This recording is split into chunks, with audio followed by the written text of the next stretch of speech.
मित्रांनो, घाटावर म्हणजे छकडी शर्यतीत आणि आता बिनजोडला एक बैल चर्चेत आहे. मी पाठीमागे सांगितलं होतं की येणारा काळ गाजवेल, तर आत्ता सुरुवात केलेली आहे. तर आज बिनजोडचा गुलाल पडलेला आहे फाजिलराववर. तर कोणावर होता काय विशाल शेट्टी नावडे यांच्याबरोबर रेस होती. किती गोंड्याची होती? एक गोंड्यावर 50,000 रुपये नाव सोडलेला, मी नाव फिरवलं. होय, पहिल्यांदाच फाजिलने इथं गुलाल घेतला? नाही, तिसऱ्यांदा घेतला. तिसऱ्यांदा? पहिल्यांदा म्हणजे ह्या मैदानात? या मैदानात पहिला मैदान आणि पहिल्यांदाच गुलाल झाला इथे. वैशालचा पहिला गुलाल. बरं, कधी आणला फाजिलकडे इकडं? काल आणलेला. त्या दिवशी एक नंबर केलेला आणि त्याच्यानंतर गुरुबरोबर आपण मुलाखत घेतलेली आहे. तसं आता कंटिन्यू गुलालाची मालिका आहे. कंटिन्यू बैल गुलालातच राहणार. आणि आज मोठा धमाका होता फाजिलचा. तो काय माहिती आहे का, काही लोकांनी पैरा तोडला बैलाचा. बरं, पैरा तोडला, त्या बैलवाल्यांना पण सोडणार नाही मी.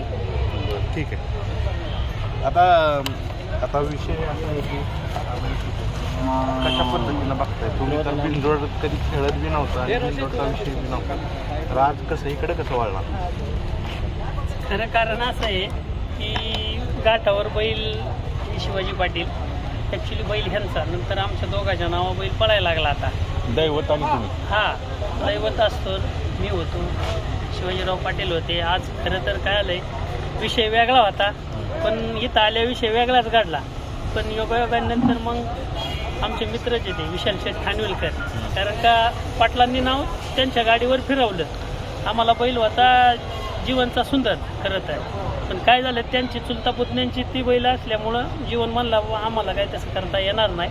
त्याच्यानंतर मग पाटील, मी समीर पत्रीवाला आपला कराडचा, त्याच्याकडे गेलो. त्याला म्हटलं बाबा आम्हाला बैल दे. आता काय, आम्ही तर नाव फिरवलंय, पैसे डिपॉझिट केलेत, म्हटलं आता गाडी तर खेळलं पाहिजे. त्यांनी पण हो बोलले. नंतर आम्ही आता गाडी खाली गेली. गाडी आम्हाला खरं तर बैल आज डावीने आणायचा होता, कडनी पब्लिकवर, पण योगाने बैल उजवीचा मिळाला. म्हणजे त्याच्यामुळं सगळा आम्ही ह्या बैल उजवीने आतनं आणला.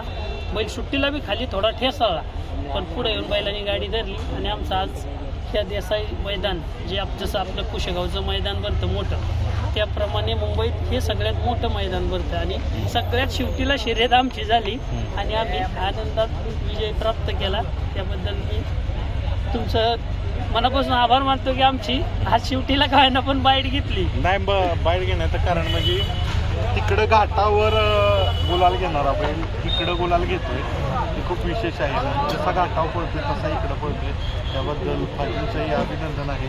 आणि शेवटी काय जे होतं ते चांगल्यासाठीच होतं. आज गुलाल आहे, काय सांगा? मला गुलाल नक्कीच होता, पण मला समोरच्या माणसाने फसवलेला. पण दादाने फुल मेहनत घेतली. आज दादामुळे ही शर्यत झाली आज. चालेल.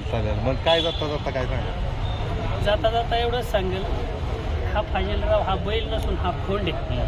त्याच्यामुळं येणारा काळ हा फाजिलचा असेल एवढंच सांगू शकतो. बाकी काय सांगायची गरज नाही, पब्लिक पाहिल सगळं. वा, येणारा काळ फाजिलचा असेल असे बोलतात अमोलदादा. तर फाजिलनं आज गुलाल मिळवलाय, घाटावर पळतोय, पण इथं बिनजोडला पळून त्यानं एक सुरुवात चांगली केली आहे वर्षाची, असं म्हणूया. धन्यवाद.